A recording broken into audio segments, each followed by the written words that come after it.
Assalamualaikum warahmatullahi wabarakatuh. Selamat siang, salam sejahtera bagi kita semua. Kita belum bisa melakukan pembelajaran secara langsung atau bertatap muka di kelas karena adanya pandemi corona ya. Jadi semoga kita berdoa bersama, semoga pandemi ini cepat berakhir agar kita bisa cepat bertemu dan melakukan tatap muka pembelajaran di kelas. Jadi karena kita belum pernah bertemu, di sini Ibu ingin memperkenalkan diri dulu. Nama Ibu Ramadanti. Kalian bisa panggil Ibu atau Mem atau Miss, terserah senyamannya kalian saja. Di sini Ibu mengajar mata pelajaran fisika. Ya, sudah jelas gitu. Jadi Ibu harap kalian bisa menonton video pembelajaran ini dengan baik, dengan seksama sampai habis, supaya kalian bisa memahami materi dengan baik. Kalau ada yang ditanyakan, bisa langsung tanyakan di grup atau chat personal langsung aja sama Ibu.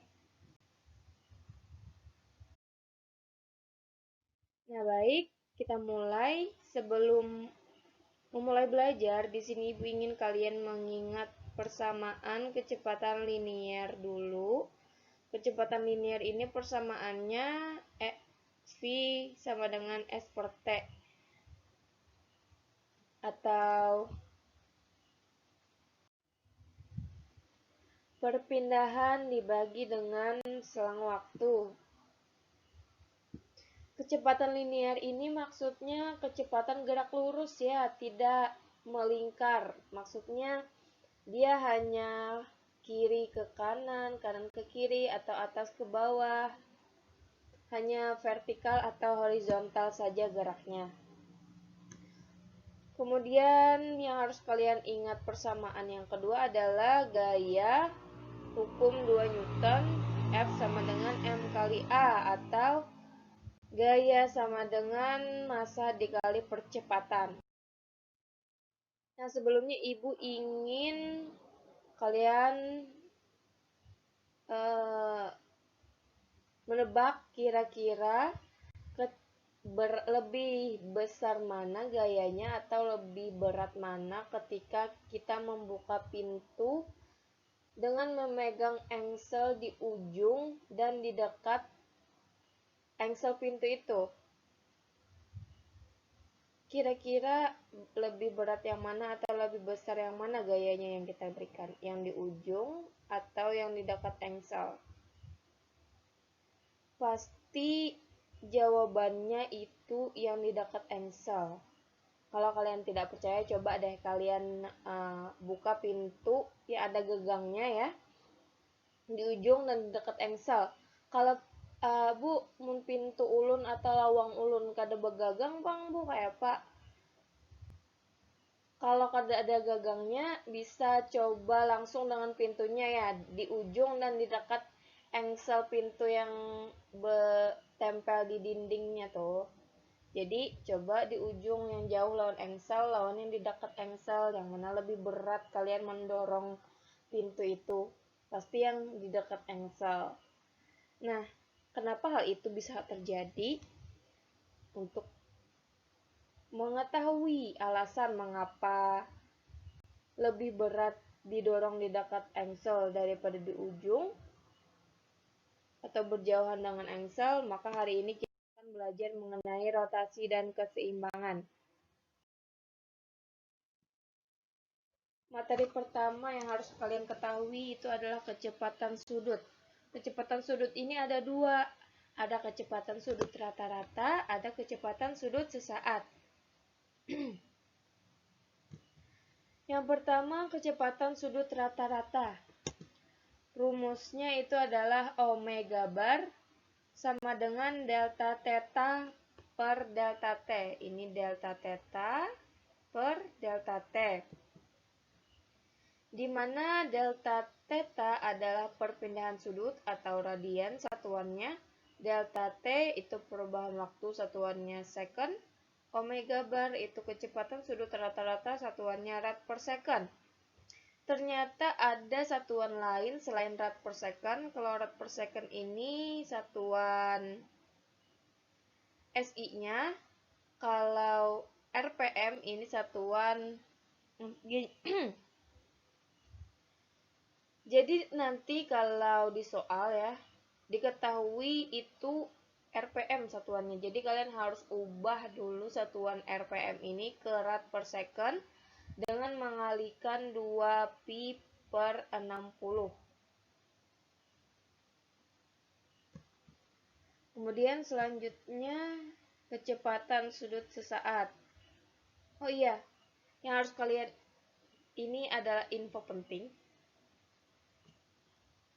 Tadi kan kecepatan linear itu rumusnya S per T atau perpindahan per waktu. Nah, sama seperti kecepatan sudut, cuma beda lambang saja. Kalau kecepatan linear itu S ya. Kalau ini adalah theta, sama artinya perpindahan. Tapi kalau kecepatan sudut ini adalah perpindahan sudut karena dia berputar dan menghasilkan sudut, sehingga rumusnya omega bar sama dengan delta theta per delta t. Ya, selanjutnya kecepatan sudut sesaat. Dirumuskan dengan omega sama dengan limit delta t mendekati 0, delta theta per delta t. Bu, ngalihnya pang belimit-limit segala, Bu. Nah, kalau merasa susah, ini ada rumus yang lain, yaitu rumus turunannya. Omega sama dengan dot theta per dot t. Kayak apa, Bu, juamun turunan, Bu? Kadang ngerti ya. Nah, langsung contoh. Misalkan ada sebuah benda yang berputar dengan persamaan fungsi sudutnya 2t kuadrat ditambah 3t. Berapa kecepatan sudut sesaat benda tersebut? Langsung saja kita masukkan ke rumus. Delta theta per delta t. Theta-nya kita ganti 2t kuadrat ditambah 3t karena sudah diketahui di soal ya. Kemudian langsung diturunkan saja. Ini variabelnya t, ini t sama kan? Jadi langsung diturunkan. Ingat persamaan turunan. Kalau t-nya pangkat 2, 2-nya dikedepankan, jadi 2 kali 2 sama dengan 4. T-nya pangkat 2 dikurang 1, jadinya t pangkat 1. Plus 3, t pangkat 1, satunya ke depan, jadinya 1 kali 3, 3. T-nya 1, pangkat 1 dikurang 1, 0. Apapun yang berpangkat 1 itu pasti hasilnya 1. Jadi T-nya hilang. Karena 3 dikali 1, 3. Ya, paham? Ya, sampai sini kalau ada yang ditanyakan bisa langsung chat di grup atau chat personal saja. Selanjutnya, percepatan sudut. Kalau ada kecepatan, pasti ada percepatan. Percepatan sudut ini sama dengan kecepatan sudut. Ada percepatan sudut rata-rata, ada juga percepatan sudut sesaat. Yang pertama dulu, percepatan sudut rata-rata. Rumusnya alfa bar sama dengan delta omega per delta t. Di mana delta omega adalah kecepatan sudut, satuannya rad per second. Delta t adalah perubahan waktu, satuannya second. Dan alfa adalah percepatan sudut rata-rata, satuannya rad per second kuadrat. Kemudian percepatan sudut sesaat, sama ada limit-limitnya juga. Kalau merasa susah, tinggal pakai persamaan turunannya saja. Contoh langsung ya. Misalkan ada sebuah benda yang berputar dengan kecepatan sudut sama dengan 2t pangkat 3 ditambah t pangkat 2 ditambah t ditambah 3t. Tentukan percepatan sudut sesaat, maksudnya saat T sama dengan 2 second. Sama kayak tadi, tinggal ganti omeganya jadi 2T pangkat 3 ditambah 3T ditambah 2T pangkat 3 ditambah T kuadrat ditambah 3T. Sama ya, karena ini semuanya variabelnya T, jadi langsung diturunkan saja terhadap T. Karena di sini dot T. 3-nya pindah ke depan jadi 2 dikali 3. T pangkat 3 dikurang 1 jadi T pangkat 2. Ditambah 2-nya pindah ke depan jadi 2 kali T. 2 T pangkat 2-nya dikurang 1 jadi T pangkat 1. Karena 1 jadi tidak usah ditulis satunya. Kemudian 3T pangkat 1, satunya dikalikan ke depan jadi 3, T-nya 1 pangkat 1 dikurang 1 jadi T pangkat 0, jadinya hilang.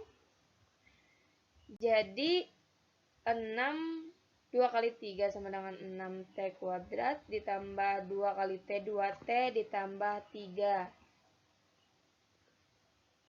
Sudah selesai sampai sini? Kira-kira? Ternyata belum selesai ya, karena di soal diketahui bahwasanya T-nya itu adalah 2 second. Jadi kita langsung ganti saja semua variabel T-nya dengan 2. Jadi 6 dikali 2 kuadrat ditambah 2 dikali 2 ditambah 3. Kuadratkan dulu yang ada, dipangkatkan dulu yang ada pangkat. Yang ada pangkatnya 2. Jadi 2 dikali 2, 4. 6 dikali 4 ditambah 2 dikali 2 ditambah 3. Jadi hasilnya 31 rad per second kuadrat. Sampai sini ada yang ditanyakan? Paham ya? Semoga paham. Satuannya jangan lupa ya. Soalnya satuan itu sangat menentukan di fisika. Kalau sudah mengerti, lanjut ke materi selanjutnya adalah momen gaya. Ini misalkan ada sebuah batang kayu, di mana batang kayu ini memiliki gayanya sendiri, yaitu gaya berat, dilambangkan sebagai W. Bukan omega ya, ini W, gaya berat. Karena dia ada gaya beratnya, otomatis dia akan berputar ya, karena tidak ada penyangganya. Nah, di sini ada sumbu putarnya. Ini adalah penyangganya sumbu putarnya, sama kayak gagang pintu tadi ya. Bisa kalian bayangkan kan? Nah, ternyata dari gaya ke sumbu putar itu ada jarak yang dinamakan lengan gaya. Jadi persamaannya itu adalah T sama dengan F dikali R. Di mana F itu adalah gaya berat atau N, atau bisa juga gaya saja ya, F saja. R-nya adalah jarak gaya yang diberikan terhadap poros. T-nya adalah momen gaya. Jadi ini menurut persamaan ini semakin besar R-nya, semakin besar jaraknya, maka gaya berat atau torsinya, ini T ya, ini torsi ya bukan T. Jadi semakin besar jaraknya, maka torsinya juga semakin besar. Makanya lebih mudah kita mendorong benda di ujung sini daripada di dekat engsel, karena jaraknya lebih besar dan momen gayanya juga akan lebih besar, sehingga gaya yang diberikan nanti akan semakin kecil. Jadi seperti itu ya, makanya kalau kita mendorong pintu di dekat engsel dengan di ujung atau berjauhan dengan engsel itu lebih mudah yang di ujung karena jaraknya lebih besar. Kalau jaraknya lebih besar, momen gayanya juga akan lebih besar. Ya, paham dulu sampai sini? Untuk lebih kalian mengerti materi ini, nanti akan Ibu beri contoh soal. Nah, kita ada kesepakatan ya, untuk torsi yang positif, torsi akan bernilai positif apabila searah jarum jam. Dan torsi akan bernilai negatif apabila berlawanan arah jarum jam. Langsung ke contoh soal ya, supaya kalian lebih memahaminya. Baik, kita langsung ke contoh soal. Ini ada batang, sebuah batang di mana yang diarsir ini adalah sumbu putar atau kita sebut sebagai poros. Kemudian batang ini kita beri gaya sebesar F1, F2, dan F3. Ada 3 gaya, di mana F1 senilai 10 Newton, F2 20 Newton, dan F3 3. Baik, kita langsung ke contoh soal. Ini ada batang, sebuah batang di mana yang diarsir ini adalah sumbu putar atau kita sebut sebagai poros. Kemudian batang ini kita beri gaya sebesar F1, F2, dan F3. Ada 3 gaya, di mana F1 senilai 10 Newton, F2 20 Newton, dan F3 30 Newton. Kemudian dengan gaya dari titik F1 sampai ke poros atau titik A sebesar 2 meter sebagai R1, kemudian dari sini ke sini sebagai R2 sebesar 4 meter. Yang ditanyakan adalah momen gaya di titik A. Momen gaya di titik A itu disebabkan karena adanya momen gaya di F1, di F2, dan di F3. Sehingga kita harus cari dulu semuanya. Kita harus cari dulu satu-satu untuk mendapatkan momen gaya di titik A. Dimulai dari F1 dulu ya. T1. Rumusnya F1 kali R1. Yang harus kalian perhatikan pertama kali itu apakah lengan gaya, ini lengan gaya, itu tegak lurus dengan gayanya. F1, kita lihat apakah R1 tegak lurus dengan F1. Ya, ternyata tegak lurus ya, sehingga kita bisa langsung kalikan. Tegak lurus itu artinya membentuk sudut 90 derajat. Jadi bisa kita tegak lurus ya, saja maksudnya langsung bukan sejajar. 10 Newton kali 2 meter sama dengan 20 Newton meter. Selanjutnya momen gaya F2. F2 kali R2. Kita lihat apakah F2 ini sejajar dengan lengan gayanya. Ini ternyata tidak sejajar, jadi tidak bisa langsung kita kalikan. Kita harus membutuhkan yang namanya garis bantu. Ini F2 Y, yang ini F2X. Oh iya, ketinggalan. Di sini ada sudut 37 derajat. Nah, nih lihat, perhatikan. Apakah ketika ini batang ya, ini batang. Apakah batang ini akan berputar ketika ibu beri gaya sejajar dengan F2X? 2X kan searah sini ya. Nih, apakah dia berputar? Tidak ya. Kemudian F2Y, ibu beri gaya di sini. Apakah dia berputar? Ternyata berputar ya. Sehingga yang kita pakai hanya F2Y-nya saja. Sehingga di sini T2Y sama dengan F2Y. Oh tunggu, ternyata di sini ada sudut. Nah, kalau ada sudut pasti berhubungan dengan sin cos. Ya, kalau ada sudut pasti berhubungan dengan sin cos. Ini lihat, apakah F2 kan kita pakai tadi F2Y. Apakah F2Y-nya ini diapit oleh sudut? Nih, diapit oleh sudut? Tidak kan? Tidak diapit oleh sudut, makanya di sini sin 37 derajat dikali R. Kalau dia diapit sudut nih, kayak seandainya yang kita pakai adalah F2X, maka nilainya cos karena dia diapit oleh sudut. Kalau tidak diapit oleh sudut itu sin. Ingat ya, kalau tidak diapit oleh sudut di sini berarti F2Y-nya sin. Kalau dia diapit oleh sudut, kalau misalkan sudutnya di sini, berarti ini adalah cos. Ya. Ingat itu ya. Karena dia tidak diapit, maka kita pakai sin. Langsung saja F2Y-nya 20 Newton. Kemudian sin 37 derajat itu adalah 0,6 dikali R2. R2-nya tadi 4 meter. Ini bisa kita coret ya. Seret. Kali 6 kali 2. 2 kali 6, 12. 12 kali 4, 20. 48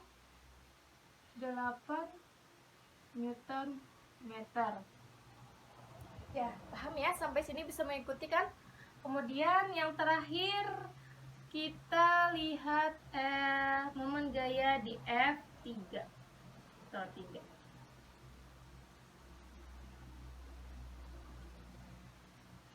F3 ini tegak lurus apa tidak dengan momen gaya? Nah, kita tegak lurus, jadi kita langsung saja F3 dikali R3. F3-nya 30 dikali 0. Loh, kok 0, Bu? Nah, karena di sini tidak ada jarak, kan ini titik A ya. Gayanya diberikan di sini. Otomatis ada nggak jaraknya? Tidak ada, jadi langsung kita kalikan 0.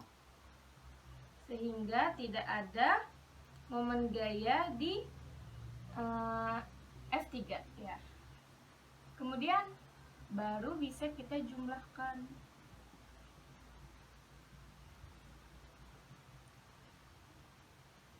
T1 tambah T2 ditambah tau 3. Oh iya, tadi kita kan ada syarat yang searah jarum jam itu bernilai positif, yang berlawanan arah jarum jam itu bernilai negatif. Kita lihat F1. F1 kalau diputar ke sini, kira-kira berlawanan arah jarum jam apa tidak? Ternyata berlawanan, makanya dia sini negatif. Kemudian lihat F2-nya. Nih, berputar kayak gini. Positif atau negatif? Dari sini. Searah ya, makanya dia bernilai positif. Kemudian F3-nya tidak usah ya, karena 0. Jadi langsung saja T1-nya min 20 ditambah 48.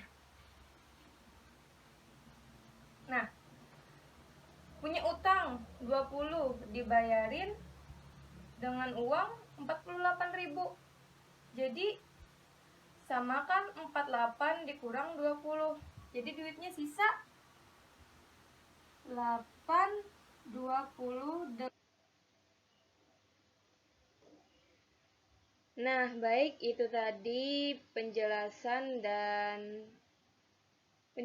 contoh soal dan pemaparan materi hari ini. Semoga bisa dipahami. Terima kasih atas perhatiannya. Salah hilaf mohon maaf. Wassalamualaikum warahmatullahi wabarakatuh. Selamat siang.